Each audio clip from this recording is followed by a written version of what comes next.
আমাদের গপুকে সাজানো হয়েছে, গোপালকে।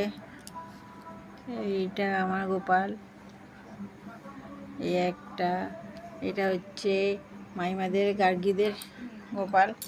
গার্গীদের তো ছোটো মামা তো মারা গেছে, ওই জন্য ছোটো মামাদের গোপালটাকে আমি নিয়ে এসেছি, নিয়ে এসে পুজো করছি।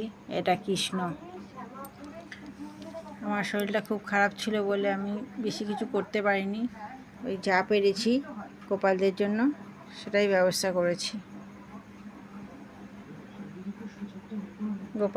গোপাল সবাইদের ভালো রাখুক, সুস্থ রাখুক, সবাই যেন খুব ভালো থাকে, আনন্দে থাকে, শান্তিতে থাকে, সবার মনস্কামনা যেন পূর্ণ করে।